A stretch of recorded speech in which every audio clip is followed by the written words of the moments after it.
Election commission ಹೇಳಿದ್ದೇನು, ಯಾವ ಅರ್ಹ ಮತದಾರರನ್ನು ನಾವು ಹೊರಗಿಡಬಾರ್ದು ಅನ್ನೋಂಥ SIR ಮೇನಲ್ಲಿ ಬರೆದಿದ್ದಾರೆ.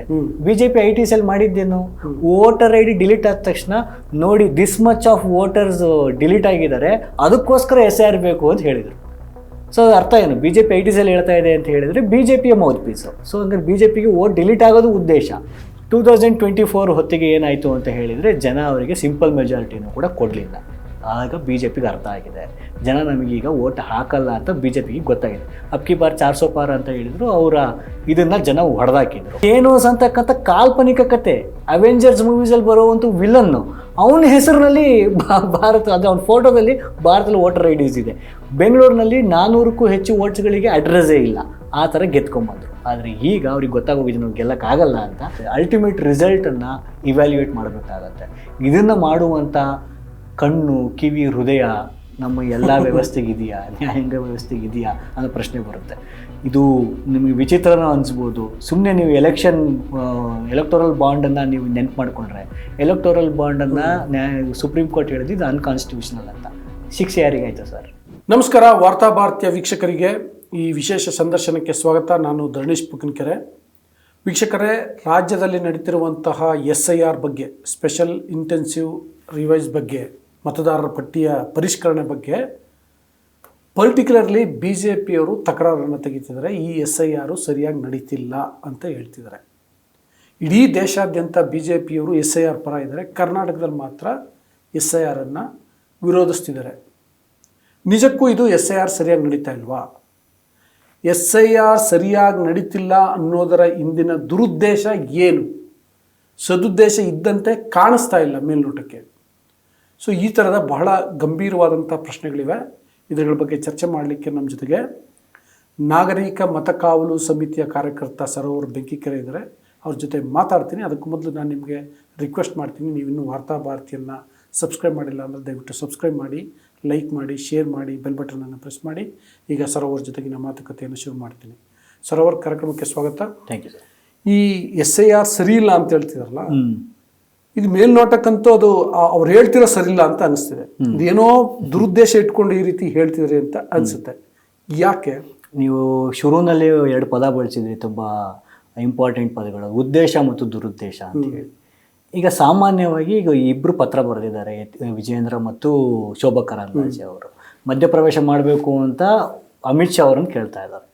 ಇದರ ಉದ್ದೇಶ ಏನು ಅನ್ನೋದಕ್ಕಿಂತ ಮುಂಚೆ ಆ ಪತ್ರವನ್ನು ಬರೆಯುವುದರ ಹಿನ್ನೆಲೆ ಏನು ಅಂತ ಸ್ವಲ್ಪ ನೋಡೋಣ. ಏನು ಹಿನ್ನೆಲೆ ಅಂತ ಹೇಳಿದರೆ, ಕರ್ನಾಟಕ ಸರ್ಕಾರ ಒಂದು ಆದೇಶವನ್ನು ಹೊರಡಿಸಿದೆ. ಯಾರಿಗೆಲ್ಲ ಅರ್ಹ ಮತದಾರರಿದ್ದಾರೆ, ಯಾರೆಲ್ಲ ಅರ್ಹ ನಾಗರಿಕರಿದ್ದಾರೆ, ಅವರಿಗೆ ಪರ್ಮನೆಂಟ್ ಸಿಟಿಸನ್ಶಿಪ್ ಅವರಿಗೆ ಪರ್ಮನೆಂಟ್ ರೆಸಿಡೆನ್ಷಿಯಲ್ ಸರ್ಟಿಫಿಕೇಟ್ ಕೊಡಬೇಕು ಅಂತ ಹೇಳ್ಬಿಟ್ಟು ಅವರು ಆದೇಶವನ್ನು ಹೊರಡಿಸಿದ್ದಾರೆ. ಇದರಲ್ಲಿ ತಪ್ಪೇನಿದೆ? ಫಸ್ಟ್ ಆಫ್ ಆಲ್, ಯಾಕಪ್ಪ ಇವರಿಗೆ? ಅದಕ್ಕೂ ಕೂಡ ನಿಮಗೆ ಪರ್ಮನೆಂಟ್ ರೆಸಿಡೆನ್ಷಿಯಲ್ ಸರ್ಟಿಫಿಕೇಟ್ ಸಿಗಬೇಕು ಅಂದರೆ ಈಸಿ ಇಲ್ಲ.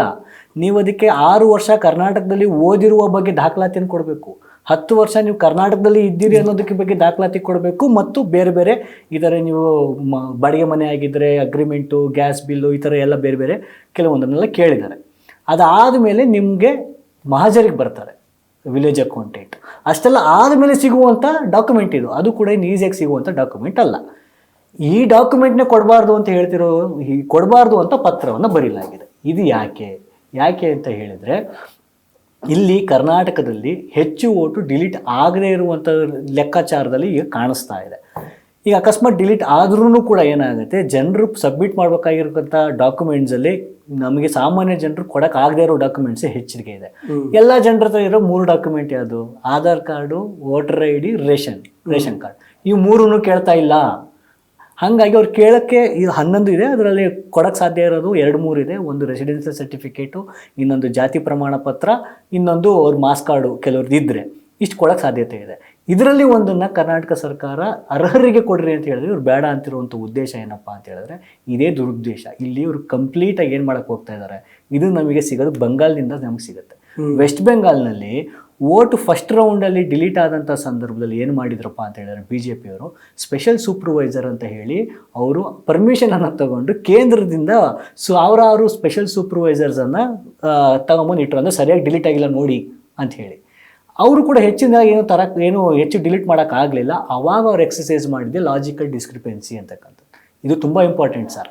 ಯಾಕೆ ಅಂತ ಹೇಳಿದರೆ ಲಾಜಿಕಲ್ ಡಿಸ್ಕ್ರಿಪೆನ್ಸಿ ಅಂತಕ್ಕಂಥ ಪದ ಭಾರತ ಸಂವಿಧಾನ ಚುನಾವಣೆಯ ಬಗ್ಗೆ ಮಾತನಾಡುವಂಥ ಜಾಗದಲ್ಲಿ ಇಲ್ಲ, ಅಂದರೆ ಕಾನ್ಸ್ಟಿಟ್ಯೂಷನಲ್ಲಿ ಇಲ್ಲ, ಪೀಪಲ್ ರೆಪ್ರೆಸೆಂಟೇಷನ್ ಆ್ಯಕ್ಟಲ್ಲಿ ಇಲ್ಲ, ಏನು ರಿಜಿಸ್ಟ್ರೇಷನ್ ಆಫ್ ಎಲೆಕ್ಟ್ರಲ್ ರೋಲ್ ರೂಲಲ್ಲೂ ಕೂಡ ಇಲ್ಲ, ಹಾಳಾಗೋಗ್ಲಿ SIR ಮ್ಯಾನ್ಯುವಲಲ್ಲೇ ಇಲ್ಲ.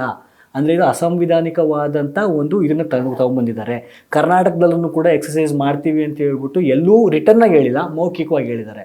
ಇದು ಉದ್ದೇಶ ಕರ್ನಾಟಕದಲ್ಲಿ ಇನ್ನೂ ಜಾಸ್ತಿ ವೋಟರ್ಸನ್ನು ಡಿಲೀಟ್ ಮಾಡಬೇಕು ಅನ್ನೋ ಕಾರಣಕ್ಕೆ, ಕೇಂದ್ರದಿಂದ ಇನ್ಯಾರನ್ನೋ ಕರೆಸಿ ಕೂರಿಸ್ಲಿಕ್ಕೆ ಮತ್ತು ಲಾಜಿಕಲ್ ಡಿಸ್ಕ್ರಿಪೆನ್ಸಿಯನ್ನು ಎಕ್ಸಸೈಸ್ ಮಾಡಲಿಕ್ಕೆ ಇವ್ರು ಮಾಡ್ತಾ ಇದ್ದಾರೆ ಅಂತೇಳ್ಬಿಟ್ಟು ನನಗೆ ಅನಿಸ್ತಾ ಇದೆ.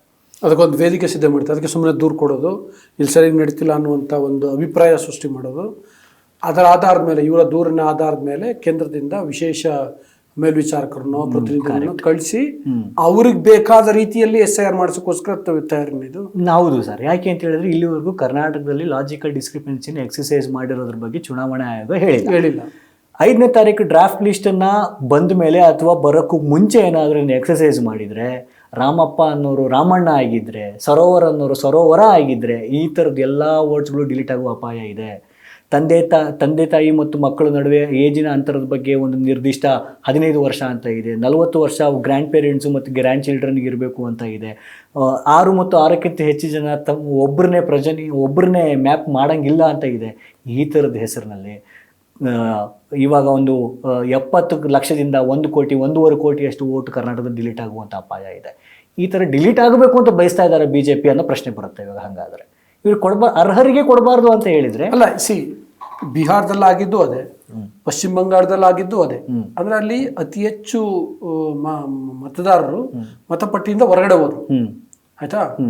ಸೊ ಇಲ್ಲೂ ಕೂಡ ನಿರ್ದಿಷ್ಟವಾಗಿ ಕೆಲವು ಸಮುದಾಯದವರು, ಪರ್ಟಿಕ್ಯುಲರ್ಲಿ ಕೆಳ ಸಮುದಾಯದವರು, ಅಥವಾ ಇನ್ನೂ ಸ್ಪೆಸಿಫಿಕ್ ಆಗಿ ಹೇಳ್ಬೇಕು ಅಂತಂದ್ರೆ ಅಲ್ಪಸಂಖ್ಯಾತರು, ದಲಿತರು, ಆದಿವಾಸಿಗಳು, ಹೆಣ್ಮಕ್ಳು, ಅವರೆಲ್ಲರನ್ನ ಮತದಾರರ ಪಟ್ಟಿಯಿಂದ ಹೊರಗಾಕ್ಲಿಕ್ಕೆ, ಅವರ ಮತದಾನದ ಹಕ್ಕುಗಳನ್ನ ಕಸಿಲಿಕ್ಕೋಸ್ಕರನೇ ಮಾಡ್ತಿರುವಂತ ಉನ್ನಾರ ಅಂತನ.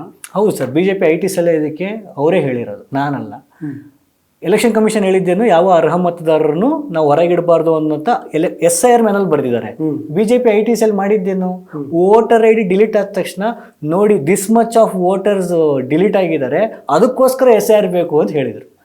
ಸೊ ಅರ್ಥ ಏನು, BJP IT ಸೆಲ್ ಹೇಳ್ತಾ ಇದೆ ಅಂತ ಹೇಳಿದರೆ BJPಯ ಮೌತ್ ಪೀಸು. ಸೊ ಹಂಗಾರೆ BJPಗೆ ವೋಟ್ ಡಿಲೀಟ್ ಆಗೋದು ಉದ್ದೇಶ ಅನ್ನೋದ್ರಲ್ಲಿ ಕ್ಲಿಯರ್ ಕಟ್ ಆಗಿ ನಮಗೆ ಕಾಣಿಸ್ತಾ ಇದೆ. ಬಟ್ ಯಾರು ವೋಟ್ ಡಿಲೀಟ್ ಆಗುತ್ತೆ ಅನ್ನೋದು ಮುಖ್ಯ ಅಲ್ವ. ಈಗ ಯಾರೋ ತೀರ್ಕೊಂಡಿದ್ದಾರೆ, ಅವ್ರ ವೋಟ್ ಡಿಲೀಟ್ ಆಗಬೇಕು. ಯಾರೋ 2 ಕಡೆ ವೋಟರ್ ID ಇದ್ರೆ ಅವ್ರ ವೋಟ್ ಡಿಲೀಟ್ ಆಗ್ಬೇಕು, ಎಲ್ಲಾರು ಒಂದ್ ಕಡೆ. ಹೌದು, ಅಂಥದ್ದು ಓಕೆ. ಆದ್ರೆ ವ್ಯಕ್ತಿಗೆ ಎಲ್ಲೂ ವೋಟಿಂಗ್ ಪವರೇ ಇಲ್ಲ, ಅವ್ನು ನಿಜಕ್ಕೂ ಈಗ 2002ರಲ್ಲಿ ಮತ್ತೆ ಈಗ ಇತ್ತೀಚೆಗೆ 2024ರಲ್ಲಿ ಅದೇ ಕಡೆ ಚುನಾವಣೆ ಕರ್ನಾಟಕದಲ್ಲಿ ಲೋಕಸಭಾ ಚುನಾವಣೆ ನಡೆದಿರೋದು. ಆಗ ವೋಟ್ ಹಾಕಿರೋರ್ಗೆ ಈಗ ವೋಟ್ ಇಲ್ಲ ಅಂತಂದ್ರೆ ಅದು ಅನ್ಯಾಯ ಅಲ್ವಾ? ಕರೆಕ್ಟ್. ಇದರಿಂದ ರಾಜಕೀಯ ಉದ್ದೇಶವನ್ನೇ ನಾವು ಮಾತಾಡ್ಬೇಕಾಗತ್ತೆ ಸರ್. ಯಾಕೆ ಅಂತ ಹೇಳಿದ್ರೆ ಇದ್ರ ಬಗ್ಗೆ ನಾವು ಈಗಾಗಲೇ ಮಾತಾಡ್ಬಿಟ್ಟಿದ್ದೀವಿ, ಅದು ಅನ್ಯಾಯ ಅನ್ನೋದ್ರ ಬಗ್ಗೆ. 2014ರಲ್ಲಿ ಅವ್ರ ಪ್ರಾಮಿಸಸ್ನ ಜನ ನಂಬಿದ್ರು. ಕರೆಕ್ಟು. ಆವಾಗ ಸಿಕ್ಕಾಪಟ್ಟೆ ಜನಗಳಿಗೆ ಬೆಲೆ ಏರಿಕೆ ಇತ್ಯಾದಿ ಎಲ್ಲ ರೋಸ್ ಹೋಗಿದ್ರು, ಪ್ರಾಮಿಸಸ್ನ ನಂಬಿದ್ರು, ಮೆಜಾರಿಟಿಯಲ್ಲಿ ಗೆದ್ದರು. 2019 ಬರೋ ಹೊತ್ತಿಗೆ ಜನರು ನೀವು ಜಾಸ್ತಿ ಬಗರ ಮಾಡೋಕೆ ಆಗ್ತಾ ಇರಲಿಲ್ಲ. ನಿರುದ್ಯೋಗದಲ್ಲಿ ಹೈಯೆಸ್ಟ್ ಭಾರತ ಇತ್ತು, ಪ್ರಜಾಪ್ರಭುತ್ವದ ಇಂಡೆಕ್ಸು, ಹ್ಯೂಮನ್ ಹ್ಯಾಪಿನೆಸ್ ಇಂಡೆಕ್ಸು, ಹಂಗರ್ ಇಂಡೆಕ್ಸು ಭಾರತ ಕೆಳಗೆ ಹೋಗ್ತಾ ಇತ್ತು. ಜನ ತೀರ್ಮಾನ ಮಾಡಿದರು. ಎಲ್ಲ ಏನು ದೊಡ್ಡ ದೊಡ್ಡ ಅಂಕಿಅಂಶ ಸಂಸ್ಥೆಗಳು ಹೇಳಿದ್ದೇನು ಅಂದರೆ BJPಗೆ ಸಲ ಸೋಲಾಗತ್ತೆ ಅಂತ. ಪುಲ್ವಾಮಾ ಅಟ್ಯಾಕ್ ಆಯಿತು, ಆಮೇಲೆ ಸೈನಿಕರ ಹೆಸರ ಮೇಲೆ ಎಲೆಕ್ಷನ್ಸ್ ಮಾಡಿದರು. ಅದಾದಮೇಲೆ ಕೂಡ ಮತ್ತೆ 5 ವರ್ಷ ನೀವು ಜನರನ್ನು ಬಕರ ಮಾಡ್ಬೋದಿತ್ತಾ? ಇಲ್ಲ. 2024 ಹೊತ್ತಿಗೆ ಏನಾಯಿತು ಅಂತ ಹೇಳಿದರೆ ಜನ ಅವರಿಗೆ ಸಿಂಪಲ್ ಮೆಜಾರಿಟಿನೂ ಕೂಡ ಕೊಡಲಿಲ್ಲ. ಆಗ BJPಗೆ ಅರ್ಥ ಆಗಿದೆ, ಜನ ನಮಗೀಗ ವೋಟ್ ಹಾಕಲ್ಲ ಅಂತ BJPಗೆ ಗೊತ್ತಾಗಿದೆ. ಅಬ್ಕಿ ಬಾರ್ 400 ಪಾರ್ ಅಂತ ಹೇಳಿದರು, ಅವರ ಇದನ್ನು ಜನ ಹೊಡೆದಾಕಿದ್ರು. ಅದಾಗಲಿಲ್ಲ. ಆ ಸಿಂಪಲ್ ಮೆಜಾರಿಟಿನೂ ಬರಲಿಲ್ಲ. ಗೆದ್ದಿದ್ದಂತೂ ಕೂಡ ವೋಟ್ ಚೋರಿ ನಡೆದಿದೆ. ಬ್ರೆಜಿಲ್ನ ಮಾಡೆಲ್ನ ವೋಟ್ಸ್ಗಳು ನಮ್ಮ ಇಂಡಿಯಾದಲ್ಲಿ ಇತ್ತು. ಥೇನೋಸ್ ಅಂತಕ್ಕಂಥ ಕಾಲ್ಪನಿಕ ಕತೆ, ಅವೆಂಜರ್ಸ್ ಮೂವೀಸಲ್ಲಿ ಬರೋವಂಥ ವಿಲನ್ನು, ಅವನ ಹೆಸರಿನಲ್ಲಿ ಭಾರತ, ಅದು ಅವನ ಫೋಟೋದಲ್ಲಿ ಭಾರತದಲ್ಲಿ ವೋಟರ್ IDs ಇದೆ. ಬೆಂಗಳೂರಿನಲ್ಲಿ 400ಕ್ಕೂ ಹೆಚ್ಚು ವೋಟ್ಸ್ಗಳಿಗೆ ಅಡ್ರೆಸ್ಸೇ ಇಲ್ಲ. ಆ ಥರ ಗೆದ್ಕೊಂಬಂದರು. ಆದರೆ ಈಗ ಅವ್ರಿಗೆ ಗೊತ್ತಾಗೋಗಿದೆ ನಾವು ಗೆಲ್ಲಕ್ಕಾಗಲ್ಲ ಅಂತ. ಅದಕ್ಕೋಸ್ಕರ SIR ಅಂತಕ್ಕಂಥ ಎಕ್ಸಸೈಸನ್ನು ಮಾಡ್ತಾ ಇದ್ದಾರೆ. ತಮಗೆ ಬೇಕಾಗಿರೋ ವೋಟರ್ಸನ್ನು ಆಯ್ಕೆ ಮಾಡುವಂಥ ಪ್ರಕ್ರಿಯೆ ಇದು. ಮತ್ತು ತಮ್ಮದಲ್ಲದ ವೋಟ್ಗಳನ್ನು ಡಿಲೀಟ್ ಮಾಡುವಂಥದ್ದು. ಸೊ ಈಗ ನೋಡಿ, ಈ ಸ್ಪೆಷಲ್ ಸೂಪರ್ವೈಸರ್ಸ್ ಅಂತ ಹಾಕೊಳ್ಳೋದು ಅಂತಿದೆಯಲ್ಲ, ವೆಸ್ಟ್ ಬೆಂಗಾಳಲ್ಲಿ ಇದೀಗ ಆಗಿತ್ತು. ವೆಸ್ಟ್ ಬೆಂಗಾಲ್ ಎಕ್ಸಾಂಪಲ್ ಕೊಟ್ರಿ. ನಿಜ. ಏನಂತಂದ್ರೆ ಇವ್ರು ಹಿಂಗೆ ಪತ್ರ ಬರೆಯೋದು, ಮೊದಲಿಗೆ ಸರಿ ಇಲ್ಲ ಅಂತ ಆಕ್ಷೇಪ ಮಾಡೋದು, ದೆನ್ ಒಂದು ಅಭಿಪ್ರಾಯ ಮೂಡಿಸೋದು, ಮೂಡಿಸಿ ಕಡೆಗೆ ಕೋರ್ಟ್ ಮೆಟ್ಟಿಲಿರೋದು. ಕೋರ್ಟ್ಗೆ ಹೋದ್ರೆ ಇದೆಲ್ಲವೂ ಒಂದು ವೇದಿಕೆ ನಿರ್ಮಾಣದ ಕೆಲಸ ಅಷ್ಟೇ. ಹಿಂಗೆಲ್ಲ ಮಾಡಿ ಕೋರ್ಟ್ ಕೂಡ ಆಯ್ತು ಅದಾಗ್ಲಿ, ಸ್ಪೆಷಲ್ ಸೂಪರ್ವೈಸರ್ಸ್ನ ಕಳಿಸೋ ವ್ಯವಸ್ಥೆ ಆಗಲಿ ಅಂತ ಹೇಳ್ಬಿಟ್ರೆ, ಅಂದರೆ ದೇಶದ ನ್ಯಾಯಾಂಗ ವ್ಯವಸ್ಥೆ ಕೂಡ ಈ ಥರದ ಒಂದು ಅನ್ಯಾಯಕ್ಕೆ ಪರೋಕ್ಷವಾಗಿ ಕುಮ್ಮ ಕೊಟ್ಟಂಗಲ್ಲ. ಅಂದರೆ ಇದು ಪರಿಷ್ಕರಣೆ ಹೆಸರಲ್ಲಿ ನಡೀತಿರೋದ್ರಿಂದ ಪರಿಷ್ಕರಣೆಯನ್ನು ಮಾಡಲಿಕ್ಕೆ ಎಲೆಕ್ಷನ್ ಕಮಿಷನ್ಗೆ ಅದರದೇ ಆದಂಥ ಹಕ್ಕಿದೆ ಮತ್ತು ಕಾನೂನು ಅಡಿಯಲ್ಲಿ ಅವರು ಹೊಸ ಮೆಥಡಾಲಜಿಯನ್ನು ಮಾಡ್ಕೊಳ್ಬೋದಾಗಿದೆ. That's okay. ಅದು ನಿಂಗೆ ಮಾಡ್ತಾ ಇರೋದ್ರಿಂದ ಏನಾಗ್ಬಿಡುತ್ತೆ, ಬರೀ ಕಾನೂನು ಮಾತ್ರ ನೋಡ್ತಾ ಇರೋ ಹಿನ್ನೆಲೆಯಲ್ಲಿ ನೀವು ಹೇಳಿದ ನಿಜನೇ, ಇದು ಹಿಂಗೆ ಆಗ್ತಾ ಇದೆ. ಅಲ್ಟಿಮೇಟ್ ರಿಸಲ್ಟನ್ನು ಇವ್ಯಾಲ್ಯೂಯೇಟ್ ಮಾಡಬೇಕಾಗತ್ತೆ. ಇದನ್ನು ಮಾಡುವಂಥ ಕಣ್ಣು, ಕಿವಿ, ಹೃದಯ ನಮ್ಮ ಎಲ್ಲ ವ್ಯವಸ್ಥೆಗಿದೆಯಾ, ನ್ಯಾಯಾಂಗ ವ್ಯವಸ್ಥೆಗಿದೆಯಾ ಅನ್ನೋ ಪ್ರಶ್ನೆ ಬರುತ್ತೆ. ಇದು ನಿಮಗೆ ವಿಚಿತ್ರನ ಅನಿಸ್ಬೋದು. ಸುಮ್ಮನೆ ನೀವು ಎಲೆಕ್ಟೋರಲ್ ಬಾಂಡನ್ನು ನೀವು ನೆನ್ಪು ಮಾಡಿಕೊಂಡ್ರೆ, ಎಲೆಕ್ಟೋರಲ್ ಬಾಂಡನ್ನು ಸುಪ್ರೀಂ ಕೋರ್ಟ್ ಹೇಳಿದ್ದು ಇದು ಅನ್ಕಾನ್ಸ್ಟಿಟ್ಯೂಷನಲ್ ಅಂತ. ಶಿಕ್ಷೆ ಯಾರಿಗಾಯ್ತು ಸರ್? ಶಿಕ್ಷೆ ಯಾರಿಗೂ ಇಲ್ಲ. ಅನ್ಕಾನ್ಸ್ಟಿಟ್ಯೂಷನ್ ಅಂತ ಹೇಳ್ತು, ಶಿಕ್ಷೆ ಯಾರಿಗೂ ಆಗಲಿಲ್ಲ. ಈ ಥರದ ವ್ಯವಸ್ಥೆ ಬಿಹಾರ ಚುನಾವಣಾ ಸಂದರ್ಭದಲ್ಲಿ ಅದೇ ದಾಖಲೆಗಳು ಕೊಡೋ ವಿಷಯಕ್ಕೆ ಸಂಬಂಧಪಟ್ಟಂಗೆ ಆಧಾರ್ ಕೊಡಬೇಕಾ ಬೇಡವಾ ಅನ್ನೋ ದೊಡ್ಡ ಮಟ್ಟದಲ್ಲಿ ಚರ್ಚೆ ಆಯ್ತು. ಕರೆಕ್ಟ್. ಬಟ್ ಕಡೆಗೂ ಕೂಡ ಕೋರ್ಟ್ ಅದಕ್ಕೊಂದು ಸ್ಪಷ್ಟವಾದಂಥ ನಿರ್ದೇಶನವನ್ನು ಮಾಡಲೇ ಇಲ್ಲ. ಎಲೆಕ್ಷನ್ ಕಮಿಷನ್ ಅದನ್ನ ಏನು ಆ ವಿಷಯದಲ್ಲೂ ಕೂಡ ಜನರನ್ನ ಮರಳು ಮಾಡಿಬಿಡ್ತು ಅಥವಾ ಮೋಸ ಮಾಡಿಬಿಡ್ತು. ಇಲ್ಲೂ ಈ ಹೊಸ ದೃಢೀಕರಣ ಪತ್ರ ಇರ್ಬೋದು, ಮತ್ತೊಂದಿರ್ಬೋದು, ಫೈನಲಿ ಚುನಾವಣಾ ಆಯೋಗಕ್ಕೆ ಅರ್ಹ ಮತದಾರನ ಗುರುತಿಸಿ ಅವ್ರಿಗೆ ಮತದಾರ ಪಟ್ಟಿಯಲ್ಲಿ ಅವಕಾಶ ಮಾಡಿಕೊಟ್ಟು ಅವರ ಮತದಾರದ ಹಕ್ಕನ್ನು ಕಾಪಾಡಬೇಕು ಅನ್ನೋ ಉದ್ದೇಶವೇ ಆಗಿದ್ರೆ ಓಕೆ, ಅವ್ರು ಏನ್ ಬೇಕಾದ್ರೆ ಎಕ್ಸರ್ಸೈಸ್ ಮಾಡಲಿ, ಅವರ ಅಂತಿಮ ಗುರಿ ಅದೇ. ಹೌದು, ಉದ್ದೇಶ ಸದುದ್ದೇಶ ಅಂತ ಆಗಿದ್ರೆ ಅವ್ರು ಏನ್ ಬೇಕಾದ್ರೂ ಮಾಡಲಿ, ನಿಜ ಒಂದು ಬಹಳ ಸಮಗ್ರವಾದಂತ ಒಂದು ಪರಿಷ್ಕರಣೆ ಆಗೇ ಬಿಡ್ಲಿ. ಬಟ್ ಅಲ್ಲಿ ಹಂಗೆ ಕಾಣಿಸ್ತಿಲ್ಲಲ್ಲ, ಯಾವ ದೃಷ್ಟಿಯಿಂದನೂ ಹಂಗೆ ಕಾಣಿಸ್ತಾ ಇಲ್ಲ. ಎಕ್ಸಾಕ್ಟ್ಲಿ ಹಂಗೆ ಕಾಣಿಸ್ತಾ ಇಲ್ಲದೆ ಇರೋದು ಭಾಳ ವಿಚಿತ್ರ. ಭಾರತದ ಮೊದಲ ಎಲೆಕ್ಷನ್ಸ್ 51-52 ಮಧ್ಯೆ ನಡೆದಾಗ 50ರಲ್ಲಿ ಸುಕುಮಾರ್ ಸೇನ್ ಅವರು ಎಲೆಕ್ಷನ್ ಕಮಿಷನರ್ ಮುಖ್ಯಸ್ಥರಾಗಿದ್ದರು. ಆಗ ನಮ್ಮ ದೇಶದ ಜನಸಂಖ್ಯೆ 30-35 ಕೋಟಿ ಇತ್ತು. ಒಂದು ಅಡಲ್ಟ್ ಪಾಪ್ಯುಲೇಷನ್ 20 ಕೋಟಿ ಚಿಲ್ಲರೆ ಇತ್ತು. ಅವ್ರಿಗೆಲ್ಲರೂ ಕೂಡ ಮತದಾರರ ಪಟ್ಟಿಯಲ್ಲಿ ತರಲಿಕ್ಕೋಸ್ಕರ, ಅವಾಗ ನೆನಪಿರಲಿ, ನಮ್ಮ ದೇಶ ಇಂಗ್ಲೆಂಡ್ನವರು ನಮ್ಮ ಸಂಪತ್ತನ್ನು ಹೊಡ್ಕೊಂಡು ಹೋಗಿರ್ತಕ್ಕಂಥ ಕಾಲಘಟ್ಟ, ದೇಶ ಛಿದ್ರ ಆಗಿರುವಂಥ ಕಾಲಘಟ್ಟ, ಕಮ್ಯುನಿಕೇಷನ್ ಟ್ರಾನ್ಸ್ಪೋರ್ಟೇಷನ್ನು ಇವತ್ತಿನ ರೇಂಜಲ್ಲಿ ಯಾವತ್ತು ಇರಲಿಲ್ಲ. ಅಂಥ ಟೈಮ್ನಲ್ಲೂ ಕೂಡ ಟ್ರಾನ್ಸ್ಪೋರ್ಟೇಷನ್ ಇಲ್ಲದೆ ಇರುವಂಥ ಜಾಗದಲ್ಲೂ ಕೂಡ ಹೋಗಿ ಮತದಾನ ಕಲ್ಪನೆನೂ ಇರಲಿಲ್ಲ. ಅಂಥ ಟೈಮ್ನಲ್ಲಿ ಎಲೆಕ್ಟರಲ್ ರೋಲನ್ನು ಮಾಡಿ ಅವಾಗ ಎಲೆಕ್ಷನ್ಸ್ ಮಾಡಿದ್ದಿದೆಯಲ್ಲ, ಅದನ್ನು ನಾವು ಇವತ್ತು ಯಾಕೆ ನೆನೆಸ್ಕೊಳ್ತೇವೆ? ಯಾಕೆ ಅಂತ ಹೇಳಿದ್ರೆ, ಅವಾಗ ಒಬ್ಬ ಮತದಾರರು ಹೊರಗೆ ಉಳಿಬಾರ್ದು ಅಂತ ಹೇಳ್ಬಿಟ್ಟು 1 ಸಲ ಅಲ್ಲ 2 ಸಲ ಮಾಡಿದ್ರು. 2 ಸಲ ರೋಲ್ ಮಾಡಿ ಇನ್ನೂ ಒಳ ಉಳಿದಿರೋ ಸಾಧ್ಯತೆ ಇದೆ ಅಂತ ಹೇಳ್ಬಿಟ್ಟು ಸ್ವಂತ ಖರ್ಚು ಹಾಕ್ಕೊಂಡು ಹಳ್ಳಿಗೆ ನಡ್ಕೊಂಡು ಹೋಗಿ, ನದಿಗಳನ್ನ ದಾಟ್ಕೊಂಡು ಹೋಗಿ ಜನರನ್ನ ಕರ್ಕೊಂಡ್ಬಂದು ವೋಟ್ ಮಾಡಿದ್ದನ್ನು, ಅವ್ರನ್ನ ಎಲೆಕ್ಟ್ರಲ್ ರೋಲ್ ಸೇರಿಸಿದ್ದನ್ನು ನಾವು ನೋಡ್ತಾ ಇದ್ದೀವಿ. ಇದನ್ನು ನೋಡಿದರೆ ಕಂಪ್ಲೀಟಾಗಿ ಒಂದು ಕಡೆ ಕೂತು BLOಗಳ ಕುತ್ತಿಗೆ ಮೇಲೆ ಕಾಲಿಟ್ಟು ಅವ್ರನ್ನ 1 ತಿಂಗಳಲ್ಲಿ ಎಲ್ಲ ಮುಗಿಸ್ಬೇಕು ಅಂತ ಹೇಳಿ ಇದು ಡಿಲೀಟ್ ಮಾಡೋಕ್ಕೇ ಇದೆ ಅಂತ ಎಲ್ಲ ಜನರಿಗೆ ಗೊತ್ತಾಗ್ತಾರೆ. ಅಷ್ಟು ಇದು ಭಾಳ ಇದಾಗ್ಬಿಟ್ಟಿದೆ. Okay, thank you. ವೀಕ್ಷಕರೇ, ನೀವು ವಿಡಿಯೋ ನೋಡಿದ್ರಿ, ನಿಮ್ಮ ಅಭಿಪ್ರಾಯ ಏನು ಅಂತ ಕಮೆಂಟ್ ಬಾಕ್ಸಲ್ಲಿ ತಿಳಿಸಿ. ಯಾಕೆಂದರೆ SIR ಬಗ್ಗೆ ಮಾತಾಡಿದಷ್ಟು ಭಾಳ ಒಂಥರ ಡಿಸ್ಟರ್ಬ್ ಆಗುವಂಥ ಪರಿಸ್ಥಿತಿ ಇದೆ. ನಿಮಗೆ ಏನಿತ್ತು ಅಂತ ಕಮೆಂಟ್ ಬಾಕ್ಸಲ್ಲಿ ತಿಳಿಸಿ. ಜೊತೆಗೆ ಇನ್ನೂ ವಾರ್ತಾ ಭಾರತಿಯನ್ನು ಸಬ್ಸ್ಕ್ರೈಬ್ ಮಾಡಿಲ್ಲ ಅಂದರೆ ದಯವಿಟ್ಟು ಸಬ್ಸ್ಕ್ರೈಬ್ ಮಾಡಿ, ಲೈಕ್ ಮಾಡಿ, ಶೇರ್ ಮಾಡಿ, ಬೆಲ್ ಬಟನ್ ಅನ್ನು ಪ್ರೆಸ್ ಮಾಡಿ. Thank you. ನಮ್ಮ ಕಾರ್ಯಕ್ರಮಗಳನ್ನು ನೀವು ನೋಡ್ತಾ ಇದ್ರೆ ನಮ್ಮ ಚಾನೆಲ್ ಅನ್ನ ಸಬ್ಸ್ಕ್ರೈಬ್ ಮಾಡಿ, ಪಕ್ಕದ ಬೆಲ್ ಐಕಾನ್ ಒತ್ತಿ ನಮ್ಮನ್ನ ಬೆಂಬಲಿಸಿ.